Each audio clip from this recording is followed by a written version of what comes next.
Sir Vamsi అరెస్టుపై Jaganmohan Reddy గారు అంత సీరియస్‌గా లేరా? ఆయన సీరియస్‌గా స్పందించే ఆలోచన లేదా? నిన్నేదో అంబటి రాంబాబు గారు మాట్లాడారు తప్పించి మిగతా వాళ్ళ నుంచి కూడా అంత పెద్ద స్పందన రాలేదు. ఈ రకంగా అయితే క్యాడర్ ఎలా నుంచుంటుంది? ఈ కష్టకాలంలో ఆయన బయటకొస్తేనే కదా వర్కౌట్ అయ్యేది అని చెప్పి మాట్లాడే పరిస్థితి.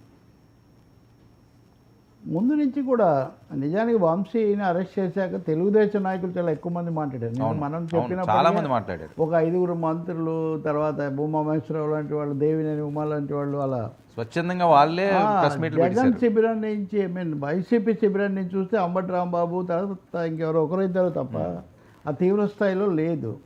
దీనికి ఒక 2 కారణాలు ఏంటంటే అన్నీ మన మీద వేసుకోనక్కర్లేదు అనే వైఖరి అయితే జగన్మోహన్ రెడ్డికి ఉంది కొంచెం ఖచ్చితంగా.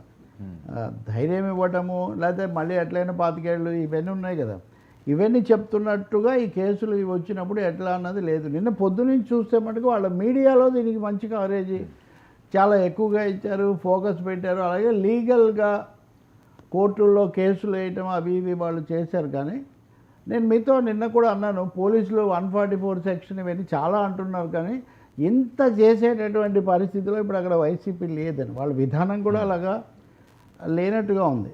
ఇంకోటి ఏమో అనవసరమైన తలనొప్పి ఇవన్నీ తెచ్చిపెట్టారు, అంటే ఆయనే కావాలని ఇవన్నీ పురికొల్పారు అనే ఆరోపణలు ఒకవైపు ఉన్నప్పటికీ ముందు నుంచి కూడా ఇవి కొన్ని అంతకంతకు పెరుగుతుంటే వీటిని ఆనందించడం వల్ల మనకు రివర్స్ కొట్టింది ఇది అనే ఒక అంచనా కూడా దీనికి ఒక కారణమైనట్టుగా ఉంది.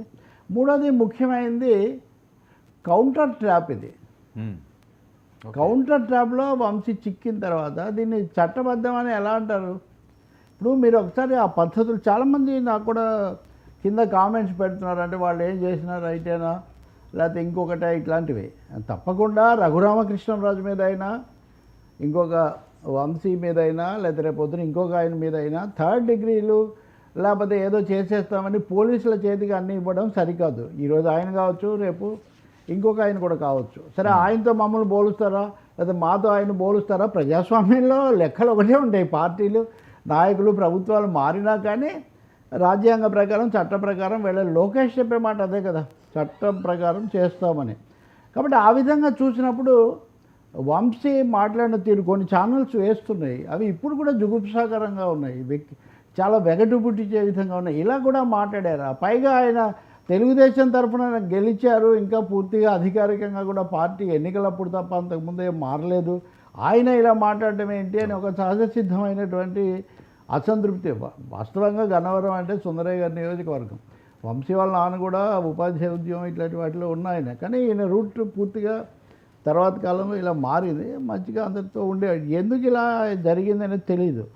కానీ ఎప్పుడైతే మీరు మీ మీద కేసును ఉపసంహరింపజేసుకోవడానికి ఎవరు ఫిర్యాదు చేశారో వాళ్ళనే మీరు ప్రయోగించారో, అసలు ఇతను అవతలి వాళ్ళ తరఫున కూడా పనిచేస్తున్నాడేమో, కౌంటర్ ఏజెంట్ కూడా అయి ఉంటాడేమో అన్న ఆలోచన రాలేదా మరి?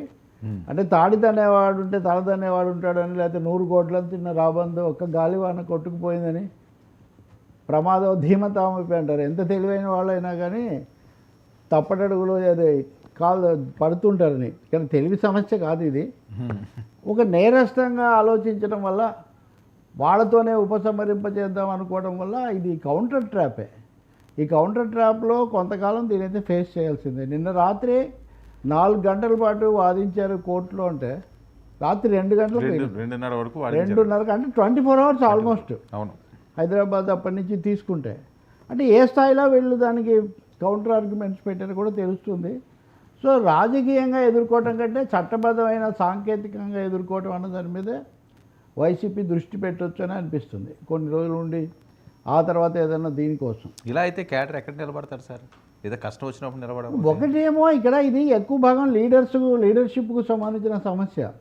చాలామంది అంటే తెలుగుదేశం నాయకులను చంద్రబాబును అరెస్ట్ చేస్తే కూడా తెలుగుదేశం నిలబడినప్పుడు కొంతమందిని అరెస్ట్ చేస్తే ఇవన్నీ కూడా విష్ఫుల్ థింకింగ్ అంటారు. అంటే మన అభీష్టాన్ని బట్టి ఆలోచించటం. ఇక వెంటనే ఏ పార్టీ పోలేదు వర్మ, మరీ కొన్ని అసలు ఏమాత్రం నిర్మాణం లేని పార్టీలు తప్ప అవన్నీ. చంద్రబాబే 2 సార్లు ఓడిపోయారు, పార్టీని నిలబెట్టుకున్నాడు కదా. కాబట్టి నేను అనుకోవటం తెలుగు జిల్లాలో ఆంధ్రప్రదేశ్లో తిరిగినప్పుడు చాలామంది కలుస్తూ ఉంటారు కూడా కదా, వైసీపీ బేస్ ఏదో పోయింది, ఓటర్స్ పోయారు అని చెప్పగలిగిన పరిస్థితి అయితే లేదు. ఆ 40% ఏదో ఉంది. ఇంకా రెండో పెద్ద పార్టీ కూడా అది లేదు. కానీ ఆ పార్టీ యొక్క స్థైర్యం, మొరేల్ అంటారే, ఆ మొరేల్ అయితే మటుకు షేక్ అవుతూ ఉంది. రెండోది నేను నిన్న అన్నట్టుగా వచ్చే 25 ఏళ్ళు పాలించడం కాదు, ఈ 25 నెలలు మేము ఎలా నిలబడాలి, మాతో పాటు ఉండండి అనే విషయం క్యాడర్ అడుగుతున్నారు, లీడర్షిప్ కూడా అడుగుతున్నారు. దానికి కావాల్సిన ఒక కార్యాచరణ అసలు ఒక విస్తృత సమావేశమే జరపలేదు ఇంతవరకు రాష్ట్ర వ్యాప్తంగా. అందువల్ల ఈ కేసులను ఆధారం చేసుకోకూడదని జగన్కు తెలుసు. ఓకే, అప్పుడు చంద్రబాబును దాడి మీద అనడానికో, కాస్త అవతల వాళ్ళని తక్కువ చేయడానికో కొడాలి నానినో లేకపోతే వంశీనో అస్త్రాలుగా ప్రయోగించి ఉండవచ్చు. కానీ వాళ్ళు మళ్ళీ తన పునరాగమనానికి వీళ్ళు దారి కాదని తెలుసు. వాటి ఉపయోగం అక్కడికి అయిపోయింది. అంటే మామూలు చంద్రబాబు మీద అంటుంటారే, దాదాపు అస్త్రాలు అక్కడితో ఆయన వాటిని అస్త్ర సన్యాసం చేసినట్టే మనం భావించాలి. పేరుని నన్ను లాంటి వాళ్ళే ఒక విధంగా కొంత నిర్వేదానికి అసంతృప్తికి గురవుతున్నారు అంటే మీరు ఏం చెప్తారు? పైగా ఎవరైనా ఎలా కాపాడుతారు మరి? మా దొరకకూడదు. కానీ ఇప్పుడు మోదీ అసలు ఈ దేశం అంతటినీ కూడా అందరి నాయకులను ప్రతిపక్షాలను గుప్పిట్లో పెట్టుకున్నారు అన్నప్పుడు వంశీ వ్యవహరించిన తీరు, మాట్లాడిన తీరు, ఆయన చేసినటువంటి కొన్ని వ్యాఖ్యలు అవన్నీ తప్పకుండా ఎవరు ఆమోదించరు. ఇంకా అవి చాలాక ఇప్పుడు వాటిలో కాదు కదా ఆయన అరెస్ట్ అయింది. ఎస్సీ ఎస్టీ కేసులో కిడ్నాప్ చేశారు, బలవంత పెట్టి రాయించారన్న కేసులో ఆయన ఉన్నారు. కాబట్టి దీనికి చట్టబద్ధంగా కోర్టు ఏమీ లేకపోతే 14 రోజులు ఎందుకు ఇస్తారు రిమాండ్, అంతే కదా. కాబట్టి కోర్టులో బయటపడాల్సిందే. కానీ జగన్ ఈ విషయంలో చేయగలిగింది పెద్దగా ఉండదు. అంబటి రాంబాబు నేను మాట్లాడారు ఎక్కువ, ఆయనే కదా ఈ విషయంలో స్పందించింది. ఆయన కూడా ఏమంటారు, మేము డీజీపీకి మెమరాండం ఇవ్వడానికి వెళ్ళాము, ఇదంతా బాగాలేదని మేము డీజీపీకి చెప్పడానికి వెళ్తే డీజీపీ రానివ్వలేదు, డీజీపీ వినాలి కదా, అపాయింట్మెంట్ ఇచ్చి ఎలా పంపిస్తారంటారు. అదైతే మటుకు అలాగే ఇంకా ఈ లోపల మిత్రులు నెక్స్ట్ ఎవరు, నెక్స్ట్ కొడాలి నాని ఇలాంటివి అంటే మిత్రులిద్దరూ అక్కడ ఉంటేనే బెటర్ అని చెప్పి విపరీతంగా ట్రోల్ చేస్తున్నారు. ఇద్దరు చాలా స్నేహంగా ఉంటారు కదా, మరి ఆయన చేశారు ఈయన ఎక్కడని. వీళ్ళ స్నేహితులు, పాత స్నేహితులు, కొత్త స్నేహితులు చాలామంది కూడా ఉన్నారు. పొద్దున్నుంచి సోషల్ మీడియాలో కూడా కొన్ని ఫోటోలు పెడుతున్నారు. ఒకటేనండి, తప్పు చేసిన వాళ్ళు లేదా లోకేష్ అన్న మాటకు కట్టుబడి ఉండొచ్చు. అంటే చట్టబద్ధంగా చట్టం తన పని తాను చేసుకుపోతుంది అనేది చట్ట ప్రకారం చేసినంత వరకు ఎవరికి అభ్యంతరం ఉండదు. కానీ దాన్ని ఒక టార్గెట్ లాగా చేసి ఒక బుక్కు తర్వాత పేరు ఇది తర్వాత పేరు ఇది అంటే మా దగ్గర కూడా రెడ్ బుక్లు ఉన్నాయి, మేము కూడా రాస్తున్నామని వాళ్ళు. అంటే అంతకుముందు ఒక రెడ్ బుక్, మళ్ళీ ఒక రెడ్ బుక్, మళ్ళీ ఒక రెడ్ బుక్, మళ్ళీ ఇదేనా ఇంకా ప్రజాస్వామ్యం అంటే?